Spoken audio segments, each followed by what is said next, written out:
Good evening, viewers. I, Deepika Lingdo, welcome you all to today's edition of News and Events in Meghalaya from Don Bosco Media Network.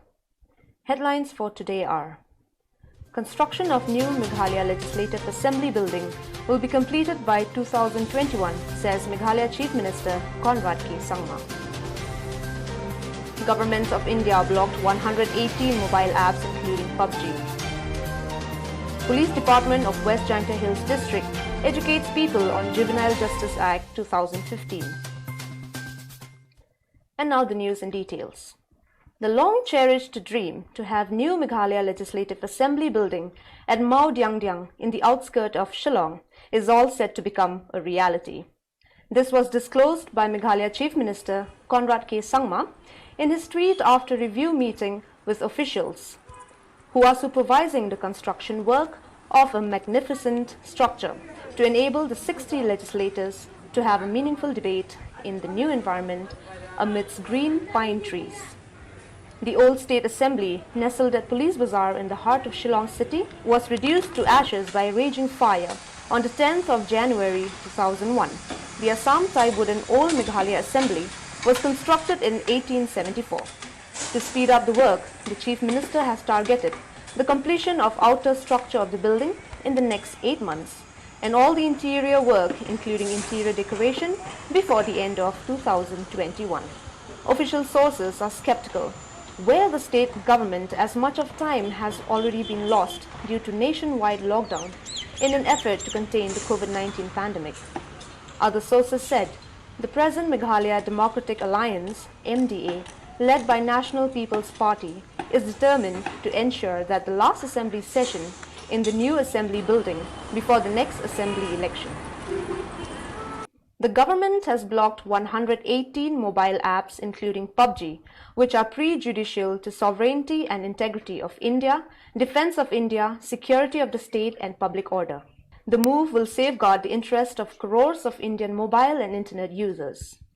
This decision is a targeted move to ensure safety, security and sovereignty of Indian cyberspace.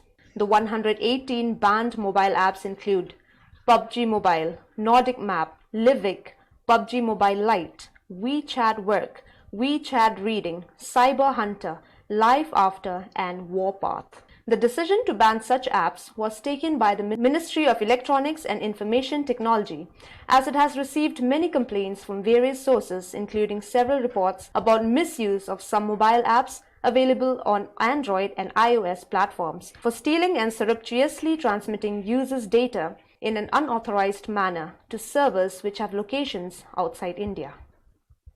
With an aim to educate officers of the Police Department of West Janta Hills on law pertaining to the protection of children and girls under 18 years of age.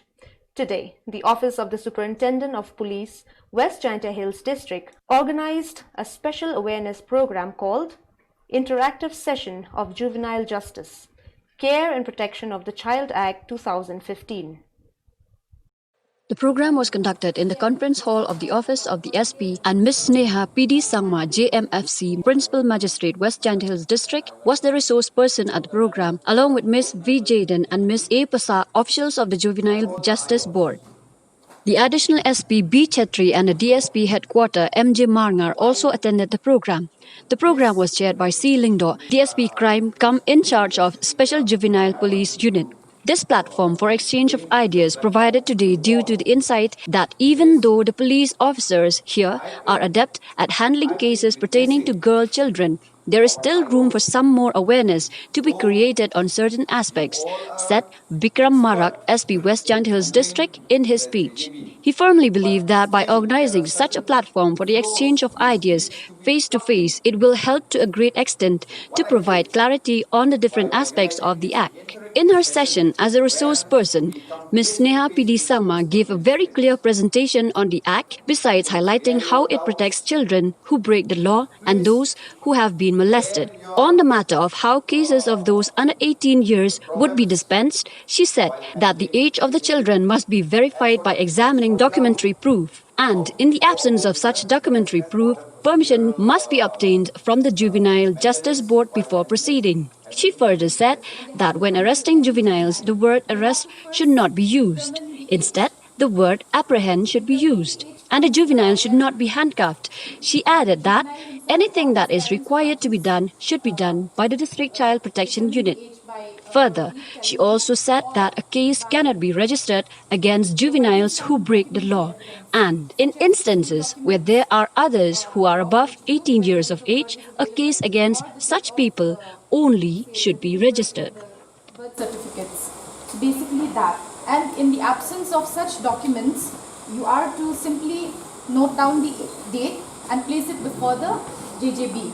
Hence, the JJB will pass an order for the ossification test. So, but make sure that the ossification test is done only on the orders of the JJB. All right. So the next step after determining the age is to apprehend the juvenile. So the term to be used while arresting, arresting cannot be used for juveniles. The term to be used is apprehension or apprehending the juvenile. So you need to prepare an apprehension memo, fill up the details. So while filling up the details, you have to be careful to mention his age, his background, and then his parents' addresses, everything. All right. And then the apprehension memo is readily available in the along with the LCPO. And Meghalaya government has made a major bureaucratic reshuffling. In this reshuffling, Meghalaya Chief Minister Conrad K. Sangma has made the following decision.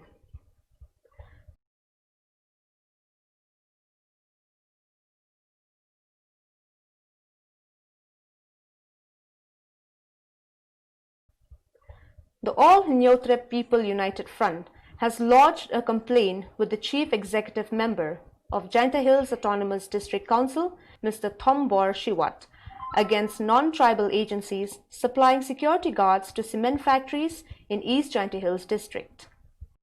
As per complaints, these agencies do not have the required trading license as per the Trading by Non-Tribal Regulation Act 1954.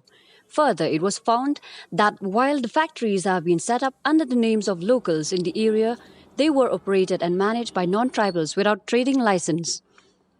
At the same instance, they also protested against a non-tribal by the name of Vinu Shishupal, who is the owner of the CSSC security agency, which supplied guards to the cement factories there, since he has already had a case filed against him for the misuse of his domicile status or the scheduled tribe, and had been tried under the Lineage Act 1979 besides other acts and laws. This case is still pending till date with the KHADC. Therefore, they ask that the person in question be not allowed to operate such agencies in cement factories falling within the boundaries of the Khasi Hills Autonomous District Council.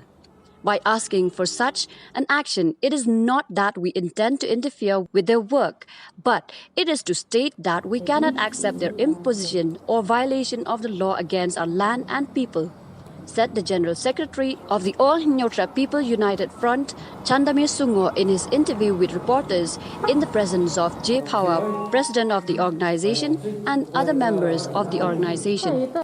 At the same time, they put forward a request to allow the local people to run such agencies because there are already people who are qualified to do the job. They also expressed that it is not safe at all because such agencies bring non-tribal from outside to work as security guards in these factories. Regarding this, they requested the Jaintia Hills Autonomous District Council to put a stop on these agencies and to promote the local agencies instead.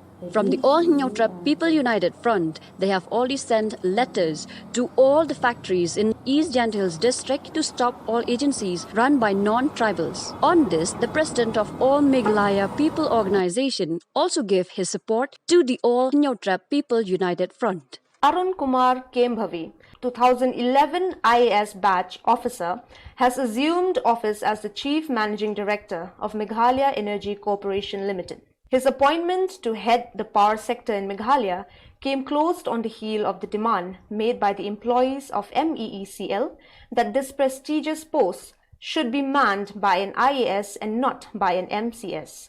Talking with the media, the employees belonging to the 3 section of the corporation said they would like to see the timely payment of their salary, clearing of all areas, including dearness allowance, employees' thermal benefit, abnormal delay in disbursement of pension, and unnecessary harassment to pensioners. Upor ban perkhat ya kanika revenue jongga MCL jongi te kanika management bala adap kelas pendam no ya ka commercial bank simit claim da perkhat claim da study claim da le kanu research ya ka commercial wing kabala don menta kumba arpus nem ei kila establish ka dakiniki rangba ki mansua kipa don hang ne po ba shong akan ke suki jong CMD but la spendam mi ka simit klem da perkhat te ngin kalian jongi mene ngila. Post-lockdown smugglers are making daring bids to smuggle goods to Bangladesh, but their attempts are regularly being foiled by alert and tactful conduct of the BSF troops. On 2nd September 2020, acting on specific information, the Border Security Force of BOP Muktapur West Jaintia Hills on the Meghalaya frontier intercepted 02 numbers of Bolero pickup vehicle, fully laden with clothing items at Hartoli Borghat Junction. On suspicion, the said vehicles were stopped and checked at mobile checkpost MCP laid by BSF troops at Hartoli Junction, thereby recovering of clothing items comprising of shirts, pants, suits, saris, etc. worth 17 lakhs was arrested by BSF. Besides, both the vehicle along with its driver, namely one Lanki Pawa, 20 years, and S. Lamin, 20 years, were also apprehended. Shri UK Nayal, DIG PRO BSF Shillong, stated that cross-border smugglers are making desperate attempts to smuggle various goods, but the Border Security Force, despite the pandemic, coronavirus has intensified its vigil and making all-out efforts at the international border to curb illegal trans-border crimes. In Meghalaya, 109 new COVID-19 cases were detected today, taking the total active cases to 1,220. Director of Health Services Dr. Amanwar informed media that out of 109 new cases, 78 are from East Khasi Hills district, out of which 68 are civilians, 13 from Ribhoi district, 1 from West Jaintia Hills district, 2 from South Garo Hills district, 18 from West Garo Hills district. So far, the total number of recovered cases in Meghalaya stands at 1,393, including 75 recovered today and 13 deaths. So viewers, that is all we have for you today. See you tomorrow at the same time and in the same channel. Thank you for watching.